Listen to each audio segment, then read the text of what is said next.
अस्सलाम वालेकुम व्यूअर्स, मैं हूं समीना पाशा। उम्मीद है आप लोग खैरियत से होंगे। व्यूअर्स, हम खबरें और अपडेट्स लेकर इस व्लॉग में आपके सामने हाजिर हैं जनाब। एक तो आपको बताएंगे कि लगता है कि अब हर तरह से शिकस्त खाने के बाद पाकिस्तान तहरीक इंसाफ पर पाबंदी लगाने या उसे बैन करने के लिए कुछ प्लानिंग ज़रूर हो रही है। ऐसी कुछ तजावीज़ जो हैं वो ज़ेर गौर हैं। इसके लिए जो एक फोरग्राउंड बनाया गया है वो क्या है, उसके ऊपर थोड़ी बात करते हैं। इसके साथ साथ जनाब कुछ बात करेंगे जजेस की। आज जस्टिस तारिक महमूद जहांगीरी साहब का एक क्लिप बड़ा वायरल है जिसमें वो बता रहे हैं कि जज साहिबान किस किस्म की पाबंदियों का शिकार है। तो उस क्लिप से काफ़ी हद तक अंदाज़ा हो जाता है कि इस वक्त अदलिया जो है वो किस कैद का शिकार है, किस दबाव का शिकार है। और ये भी अंदाज़ा हो जाता है कि पहली दफ़ा हिस्ट्री में हम इस अंदाज से देख रहे हैं कि अदलिया के जजेस खड़े हो रहे हैं और अपने खिलाफ होने वाली किसी भी किस्म की कार्रवाई या नाइंसाफ़ी के ऊपर, ज़्यादती के ऊपर आवाज़ भी उठा रहे हैं। आमतौर पर ये तब होता है जब एक टाइम गुजर जाता है, तो उसके बाद फिर कुछ अरसे बाद ये चीज़ें, ये कहानियाँ सामने आती हैं कि जी उस वक्त ये हुआ था, फ़लाँ जगह पे यूँ हुआ था और इस तरीके से दबाव डाला गया था और ये फ़ैसला इस वजह से आया था। लेकिन ये पहली दफ़ा है कि जिस वक्त जजेस बाकायदा प्रेशर महसूस कर रहे हैं या फेस कर रहे हैं, उसी वक्त वो साथ साथ उसका बाकायदा ऐलान भी कर रहे हैं और बता भी रहे हैं। और इसके साथ साथ ये भी डिटरमेंट दिखाई दे रहे हैं कि उन किरदारों को कटहरे में लाने की भी तैयारी कर रहे हैं। जैसा कि इस्लामाबाद हाई कोर्ट में अब 2 केसेस बाकायदा इस सिलसिले में लग चुके हैं समाअत के लिए। तो इसके ऊपर भी थोड़ी बात करेंगे डिटेल में। गज़ा मार्च आज इस्लामाबाद में था, रेड जोन में एहतजाज था, ये क्यों पुरतशद्दुद हो गया और यहाँ पर क्या सूरत हाल है, इसके हवाले से भी बात करेंगे। और इसके साथ साथ आपको बताएंगे जनाब कि कुछ अहम तकर्रियाँ और तरक्कियाँ हुई हैं जो हमारा अफवाज पाकिस्तान का इदारा है उसमें बड़ी इंटरेस्टिंग सूरत हाल है, उसके ऊपर भी बात करेंगे। और फिर कुछ ये भी बात करेंगे कि एक और जज साहब के कुछ रिमार्क सामने आए हैं एक मामले के ऊपर जिसके ऊपर खासी तनकीद हो रही है, तो उसके ऊपर भी अपना वर्जन आपके साथ शेयर करूंगी। आपसे रिक्वेस्ट है कि चैनल को सब्सक्राइब कर लें अगर अभी तक सब्सक्राइब नहीं किया।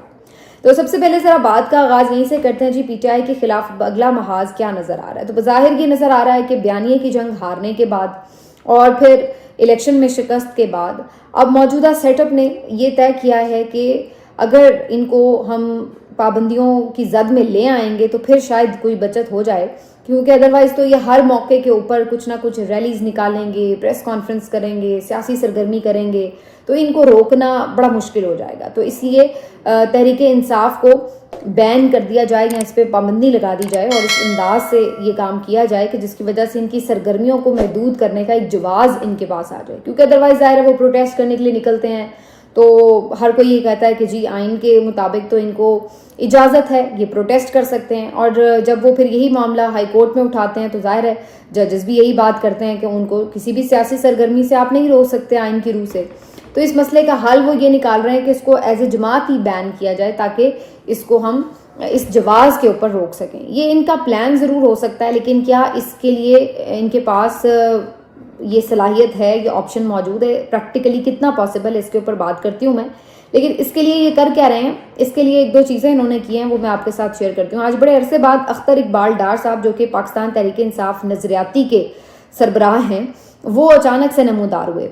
ये आपने आखिरी दफ़ा उस वक्त देखे थे जब पाकिस्तान तहरीक इंसाफ की इसके साथ एक अलायंस की खबर आई थी और ये पता चला था कि पीटीआई का चूँकि टिकट जो है वो इलेक्शन कमीशन कबूल नहीं करेगा क्योंकि उसके पास बल्ले का निशान नहीं है, तो लिहाजा बल्लेबाज के निशान से पीटीआई वाले इलेक्शन लड़ेंगे। और फिर उस वक्त ये बताया गया कि जी मुआहदा कर लिया गया पीटीआई नज़रियाती से और बल्लेबाज के निशान के लिए अब पीटीआई ने ये मुआहदा किया है और उनको ये टिकट मिलेंगे। और फिर बाद में कहीं से अचानक ये प्रेस कॉन्फ्रेंस करने के लिए नमूदार हुए और इन्होंने आके कहा कि जी ऐसा कोई मुआहदा नहीं हुआ और ना ही इनके जो टिकट हैं वो कोई साइन करके इन्होंने दिए हैं अपने नाम से।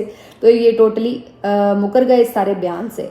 ये एक भंड था जो पाकिस्तान तहरीक इंसाफ ने किया था, ब्लंडर था ये उनका। इन्हें पता होना चाहिए कि ये जो साहब हैं ये किसके इशारों पर काम करते हैं और ये कितने ट्रस्ट वर्दी थे कि इतना बड़ा फैसला आप करने जा रहे हैं और एक ऐसे शख्स के साथ आप मुआहदा कर रहे हैं कि जो ट्रस्ट वर्दी भी नहीं था आपके लिए, जो आपके लिए आपको पता होना चाहिए था कि वो कब से पाकिस्तान तहरीक इंसाफ के साथ कहीं खड़ा ही नहीं है, शुरू से ही वो एक मुखालिफ ग्रुप बनाकर, वो भी किसी خاص کے کہنے کے اوپر ہی مخالف گروپ بنا کر سائڈ پہ کھڑا تھا. تو بہرحال وہ اس وقت ایک بلنڈر کیا اور اس کی خمیازہ اس کی سزا آج تک بھگت رہی ہے پاکستان تحریک انصاف. لیکن بہرحال یہ صاحب اس دن کے بعد آج دوبارہ نمودار ہوئے ہیں اور آج آ کے بھی انہوں نے کیا باتیں کی ہیں. انہوں نے آج آ کے یہ بات کی ہے کہ جناب ایک تو پاکستان تحریک انصاف جو ہے یہ ایک انتشاری اور دہشت گرد جماعت ہے, اس کے اوپر پابندیاں لگائی جائیں, اس کو بین کیا جائے. اور دوسرا انہوں نے خان صاحب کے حوالے سے بھی باقاعدہ تھریٹ کرتے ہوئے یہ بات کی کہ اگر انہیں ختم نہ کیا گیا تو پاکستان مستحکم نہیں ہوگا, اگر انہیں ختم نہ کیا گیا. تو باقاعدہ کھلے عام آ کر جیسے انہوں نے ان کو جان سے مارنے کی ایک تجویز جو ہے وہ اوپنلی دی. اور یہ ساری جو ان کی پریس کانفرنس ہے یہ سرکاری ٹی وی پر لائیو نشر بھی کی گئی. اندازہ لگائیں آپ, مطلب اس بندے کی مقبولیت کا یہ عالم ہے کہ یہ شخص نے جو 8 فروری 2024 کے الیکشن تھے اس میں شیخو پورہ سے الیکشن لڑا اور آپ کو معلوم ہے کتنے ووٹ پڑے اس کو؟ پورے 66 ووٹ پڑے ہیں ان کو.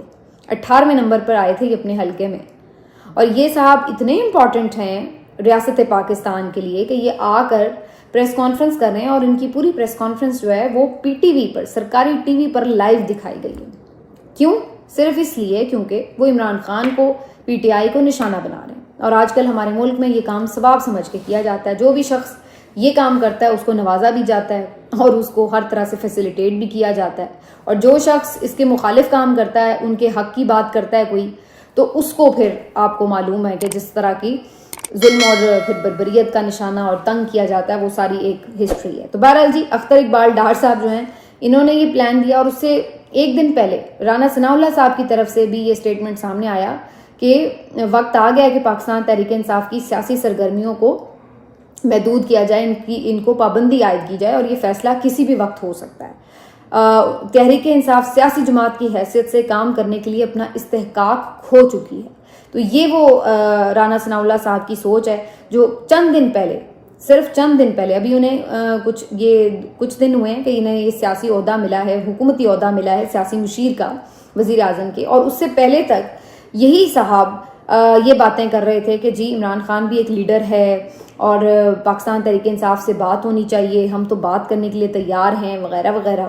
اور جیسے ہی یہ عہدہ ملا ہے اس کے بعد اب ان کی ٹون بدل گئی ہے. اب انہیں لگ رہا ہے کہ نہیں, یہ تو ایک انتشاری ٹول ہے اور اس کے اوپر پابندی عائد ہونی چاہیے.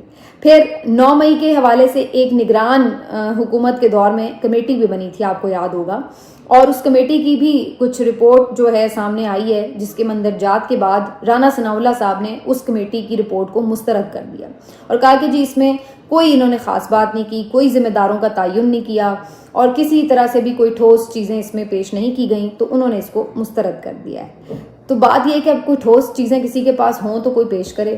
یہی وجہ ہے کہ ایک سال سے مقدمات چل رہے ہیں عدالتوں میں, لیکن وہاں پہ بھی کوئی ٹھوس چیز پیدا ہی نہیں کی جا رہی, پروڈیوس ہی نہیں کی جا رہی جج صاحب کے سامنے کہ کوئی جج صاحب کسی کو سزا سنائیں یا کوئی کم از کم کیس ہی آگے بڑھیں.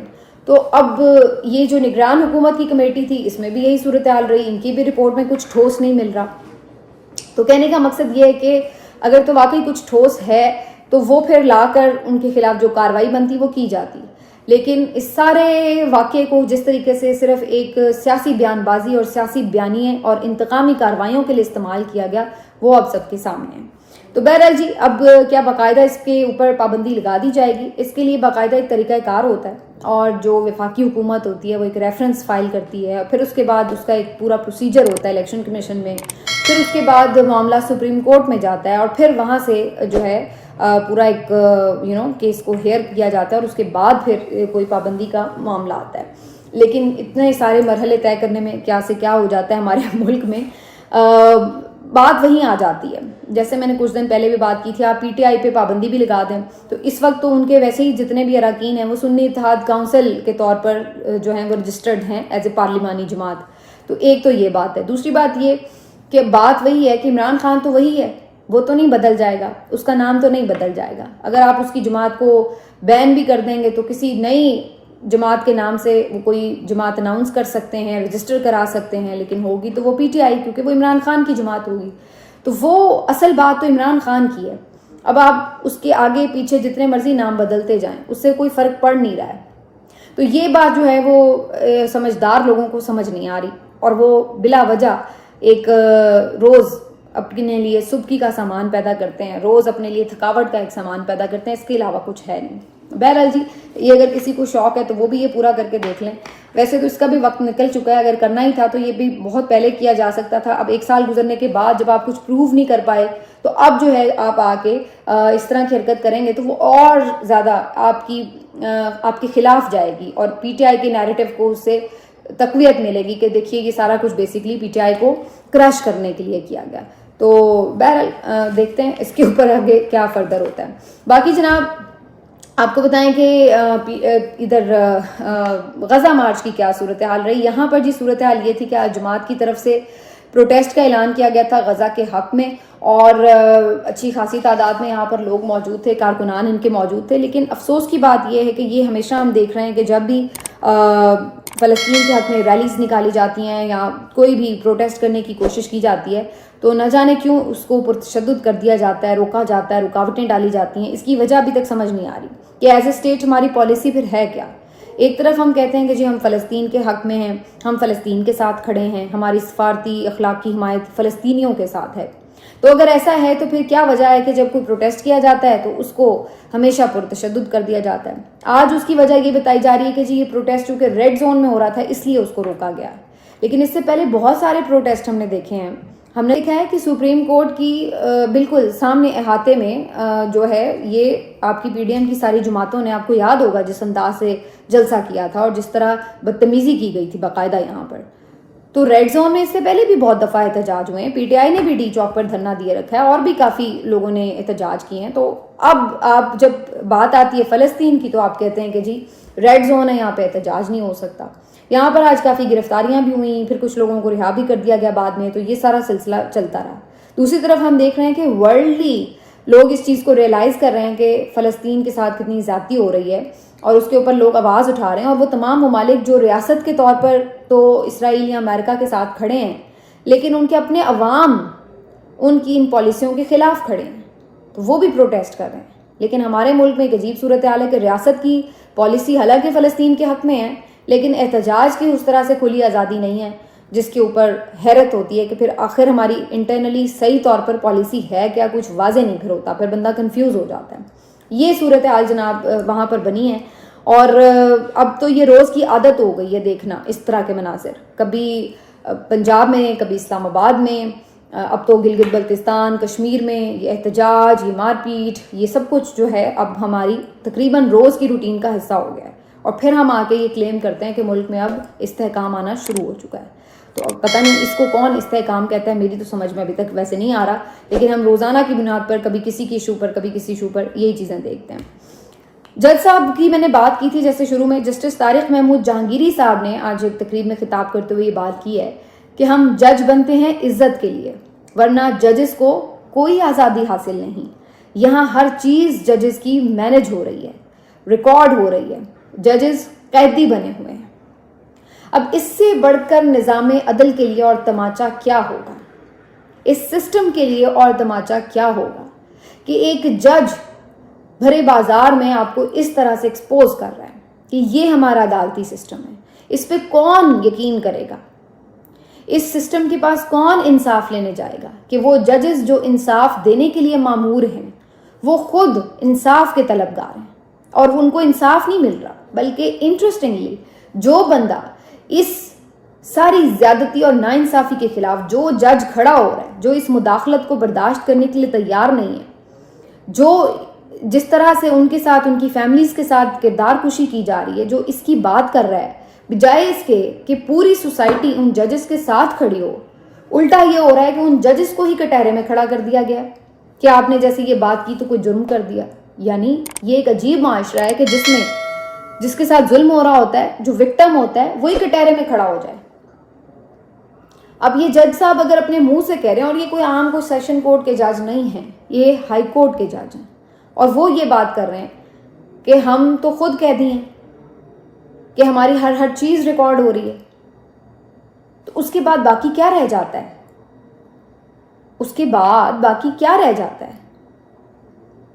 क्या हम सोचें कि ये फैसले कहाँ से हो रहे हैं, कैसे हो रहे हैं, और क्या इन फैसलों की क्रेडिबिलिटी रह जाएगी? ये है प्रॉब्लम। लेकिन अच्छी चीज़ क्या है? अच्छी चीज़ ये है कि ये कम से कम जजेस अब बोलने लगे हैं।